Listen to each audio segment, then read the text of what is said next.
Deus que dizem não haver ressurreição, e lhe perguntaram: Mestre, Moisés disse, se alguém morrer não tendo filhos, seu irmão casará com a irmã, com a viúva, e suscitará descendência ao falecido. Ora, havia entre nós 7 irmãos. O primeiro, tendo casado, morreu, e não tendo descendência, deixou sua mulher a seu irmão. O mesmo sucedeu com o segundo, com o terceiro, até o 7º. Depois de todos eles, morreu também a mulher. Portanto, na ressurreição, de qual dos 7 será ela esposa? Porque todos a desposaram. Respondeu-lhes Jesus: Errais não conhecendo as Escrituras nem o poder de Deus. Porque na ressurreição nem casam, nem se dão em casamento. São, porém, como os anjos no céu.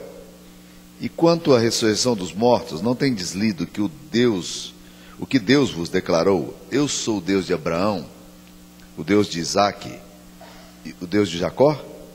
Ele não é Deus de mortos, e sim de vivos. Ouvindo isso, as multidões se maravilharam de sua doutrina. Mantenha a Bíblia aberta nesse texto. Nós vamos estar considerando essas verdades do Evangelho nesse momento. Uma das empresas de maior destaque no mundo e que conseguiu dar um charme no seu produto e vender, sem dúvida nenhuma, uma das empresas que mais vende no mundo é a Nike. A Nike conseguiu criar um slogan extremamente simples e uma frase de efeito extremamente simples para os seus produtos. Toda vez que qualquer adolescente jovem vê o risquinho, uma espécie de Vzinho mal feito, como se fosse uma marquinha de uma tarefa que você fez, você vai saber que aquilo ali é o símbolo da Nike, onde estiver. Além disso, ela também cunhou uma frase de efeito que diz o seguinte: Just do it. Apenas faça isto. E quando você vê esse slogan, Just do it, você sabe que estamos nos referindo à Nike. Quando a gente vai para o mundo comercial, a gente percebe como as empresas estão sempre trabalhando para essa questão de simplificação. 2 sites de pesquisa que nós temos hoje, que são muito acessados no mundo inteiro, é a Google e o Yahoo. A Google disparou, a Yahoo brotou inicialmente com a ideia original e era o site onde todo mundo ia buscar as referências. Depois, Yahoo praticamente desapareceu do mercado, tem uma fatia muito pequena hoje do mercado, e a Google se despontou como uma vanguarda nessa questão de sites de buscas. Qual a diferença entre o site da Google e da Yahoo? Essencialmente falando, nenhum.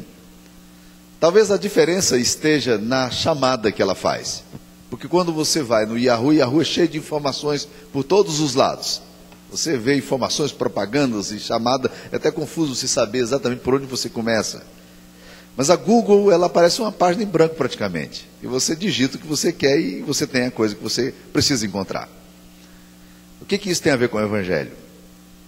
Domingo passado nós falamos sobre a simplicidade do Evangelho.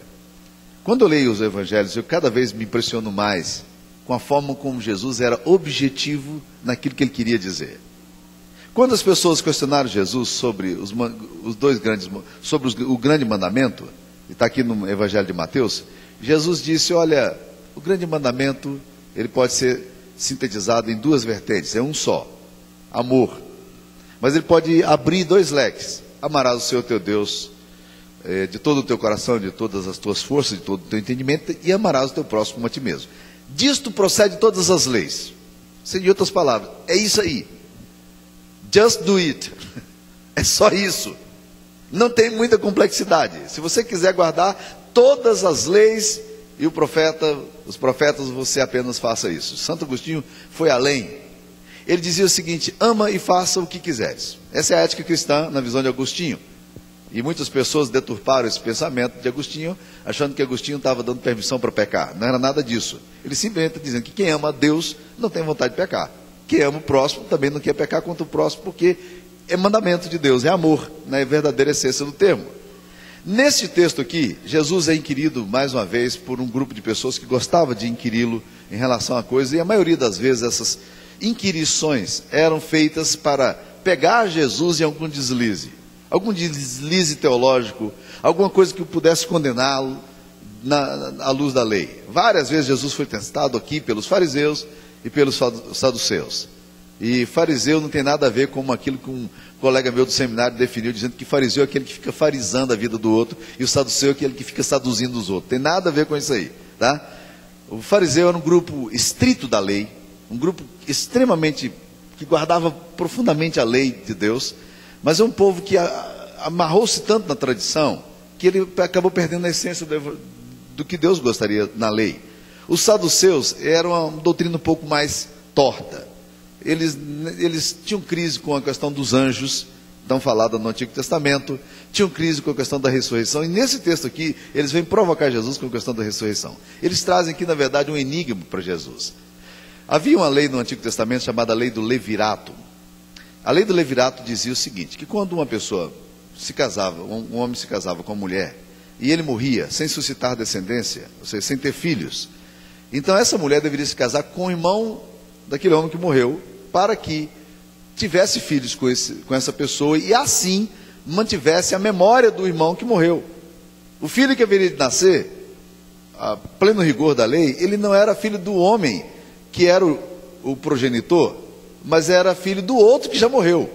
Um negócio tanto complicado, mas era assim que funcionava. Então eles trouxeram essa questão do levirato, dizendo assim, uma pessoa morreu, e aí a mulher se casou com o primeiro irmão, eram 7 irmãos. Aí morreu aquele outro irmão, ela se casou com a outra pessoa. Aí passou pelos 7, morreram os 7. E depois ela também morreu. No céu, essa mulher vai se casar com quem? E Jesus então diz, vocês erram, sabe por quê? Porque vocês não conhecem as Escrituras nem o poder de Deus. Porque nos céus não se casam nem se dão em casamento. Ponto. Acabou o problema. Ele diz, porém, sabe qual é o erro de vocês? O erro de vocês é também, mais uma vez, bem simples. Vocês erram por não conhecer as Escrituras nem o poder de Deus. Meus queridos irmãos, aqui está exatamente a grande questão da nossa vida cristã. Onde é que residem os nossos erros?